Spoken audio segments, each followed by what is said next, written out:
Good morning, guys. Happy Thursday. We're going, and it is snowing outside. Wait, let me just show you guys.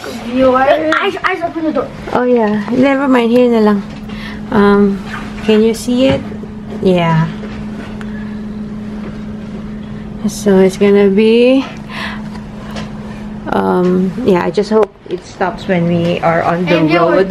But I think we're gonna eat pa. Yeah? I'm gonna do something only cringe stuff do. One you like equals one prayer for Cookie. She's really... Because, yeah. What are you talking about? Come on, Cookie. I don't know what I mean. Okay, hindi kami makaalis kasi ito si Cookie nagtatago sa ilalim ng kama. Si Daddy naglagay na lahat ng mga maleta sa sasakyan, mga gamit-gamit. Ito na lang, konti na lang kailangan. Cookie! Come out! We're going! She is out, she just... Come on! Say bye-bye to the room! Tada! Okay. Alright. Ito yung sweater na nabili namin yesterday. I'm gonna wear that too. Anyway, we're stopping here at McDonald's sa Canmore. Dito na kami magbe-brekkie. Yeah, it's... What time is it? 10 o'clock. Yeah. Hi guys! We're home. It's almost 12:25. We made it safe and sound. Thank you, Lord, for the safe trip. And yeah, maaraw. Diba kanina nag-i-snow. Pero pagdating namin sa Calgary, or even before Calgary, na-miss si Cookie ang kanyang tower. Hey, Cookie! Maaraw. It's sunny, but paglabas mo din ng sasakyan, ang lamig kasi mahangin. So, yeah. Hindi pa nagre-reply yung si sis, yung pinakiusapan ko kahapon na kunin yung package sa labas ng bahay. So, hindi ko pa alam kung anong oras ko makukuha. Pero, yun nga, palpa ko din. Nawala sa isip ko na bumili ng something na iabot kasi nakakahiya naman. Actually, ito kanina pa si Zach nagsasabi na gusto bumili ng souvenir. Pero, hindi na nga kami nag-ikot, diba? After namin umalis sa hotel, diretso Canmore, kumain lang sa McDo, and then, biyahe na ulit. Yung McDo, malayo siya sa downtown area ng Canmore. Meron din, I'm sure meron din mga souvenir shop sa Canmore downtown, pero malayo yung malayo yung McDo doon sa mismong downtown. And nakakahinayang ko pagbabayad na naman ng parking kung pupunta kami ng downtown. So wala na, dire-diretso na kami. Sabi ko naman kay Zach, pabalik naman ako sa van sa Saturday. Sabi ko, saka ko na lang siya bibilin. Gusto niya daw ng keychain or any souvenir na to remember daw yung aming trip. Senti yarn. Pero ako din naman bumili kahapon. Anyway, yeah, let's do that. Okay, guys. Mag-aalasin ko na. At tayo ay magluluto na ng dinner. Nag-grocery si Daddy kasi wala nang bigas. Ito na lang. 2 cups. So, lumabas siya ng grocery. Tapos, ako nag-message na yung mommy ng kapitbahay. Eh, nasa bahay na daw siya. So, sabi ko kay Daddy, on his way back, daanan niya na. At inano ko na rin siya na bumili ng box ng Timbits pang bigay sa kanila. Kasi, wala na akong maisip na Yo, fam! Ano? What? My... Anyways, so, may nakita akong recipe sa TikTok na pork belly. Tapos, parang isinasangkot siya. Tapos, yung bawang sibuyas. And then, mushroom. And then, tubig. Toyo.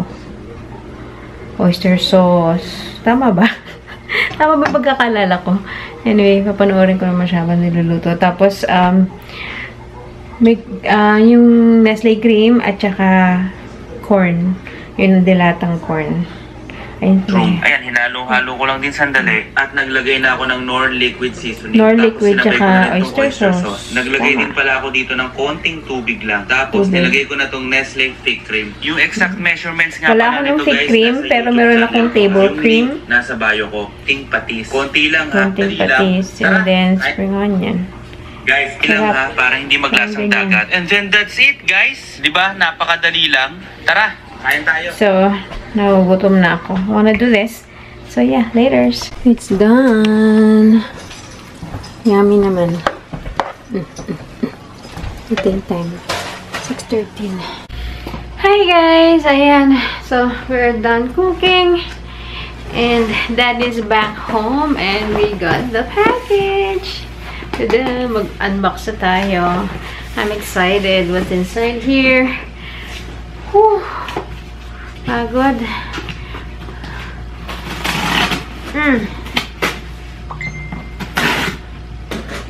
Oopsie.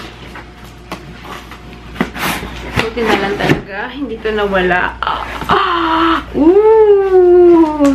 Dun-dun-dun-dun! We have another tada! Another Coach bag. Oh my gosh! Kasi when I say another, kasi last time, nung bagong dating kami dito sa Canada, nagpadala ng box yung kapatid ko. And, if you did not watch that video, tawag dito, meron din siyang sinamang Coach bag. Pero yun, kanya yun, na still looks very new. Oh, yan. My note from my sister and her husband and their dog. Thank you. Wait lang. Kailangan ko itong mapicturean muna bago ko i-unbox. You know, I want a photo. So, I'll be back. Okay.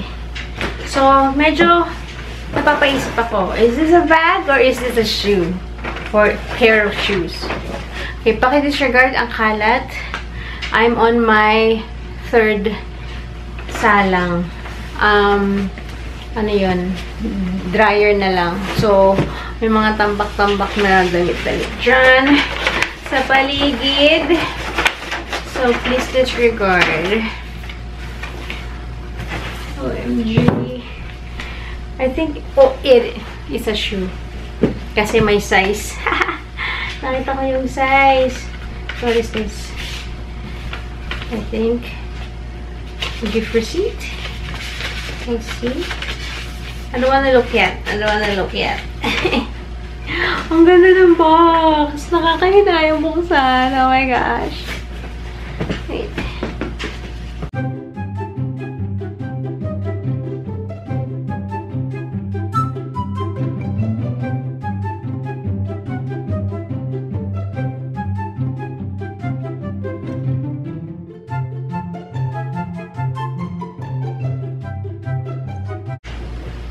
Okay, so let's open it. Kahit nakakahinayang. Ang ganda ng pagkakaribon.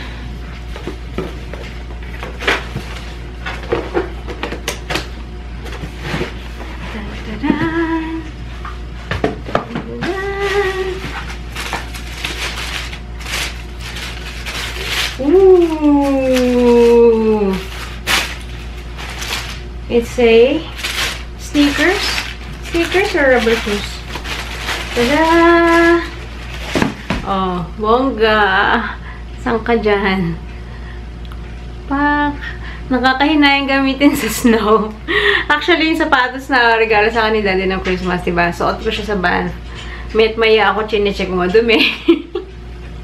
Kasi syempre may putik-putik. Oh my goodness! Thank you so much!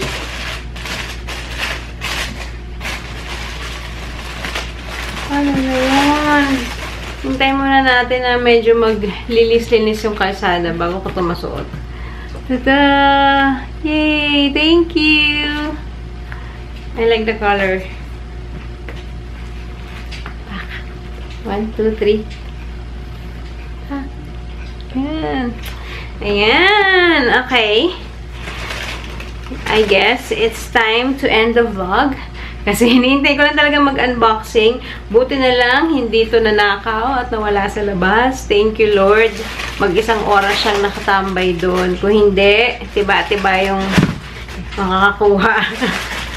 Anyways, again, thank you for coming with us. Sa aming vlog. Hindi pa ako nagsistart mag-edit. Tinatawad ako, guys. But I really want, of course, kasi ano natin yan, remembrance, memories, kumbaga, of the birthday celebration. But, yeah, I will try my best. Tomorrow, back to school yung dalawa naman. Daddy's naka-off. Wala rin akong work bukas. So, makakapagpahinga. But then, Saturday, I'm working. Going back to Banff. And I will be vlogging kasi yun nga yung event ng skijoring. Which is nice nung last year na na-experience ko. Pero, hindi ako nakakuha ng maayos na seat. So, this time around, since sobrang naikot ko naman na ang Banff, like, etong past few days, hindi ko kailangan maglibot. Well, depende pa rin sa itinerary na ipa-plan nung boss ko. Pero, based from last year's experience, yeah, nagdiretso kami sa Banff, downtown agad. Unlike nung last October, nung nag-field trip din kami sa Banff, nagpunta kami ng Lake Minewang. Nag-vlog ba ako nun? I can't remember. Kasi last October, ako din yung naka-duty. Nagpunta kami ng Lake Minewangka. Saan pa ba kami nag-stop over? Nakalimutan ko na. Pero yun. And that was a nice experience too. Kasi majority, or hindi naman super majority, pero marami sa section namin na mga kasabayan ko na graduate, etong kakatapos lang din, is nakasama. So, para kaming field trip nung section namin. So, ang dami namin. So, masaya kasi ang daming nakasama. Tapos, nakapag-group pictures kami and all that. And this time around, syempre, nakita ko na yung mga listahan kung sino-sino yung mga kasama sa field trip. Meron mga couple of names na familiar sa akin. Pero since hindi ko na sila kabatch, diba? Kumbaga higher batch ako sa kanila. So, hindi ko alam sino ang kasama ko bukas, sa Saturday. But I don't mind going alone on my own din. Kasi nga, ang bala ko is manood ng skijoring, ma-vlog ko ng maayos. Makakuha ko ng magandang seat. Kasi free lang naman siya, pero paunahan kayo sa upuan na magandang location. Tapos, bibili ako ng pinapabili ni Zach na souvenir. Sabi niya, keychain or whatnot. And yung sa teachers niya. So, we'll see. Anyway, I'm gonna end the vlog here. Thank you guys for watching again. And I'll see you on Saturday. Back in Banff. Bye!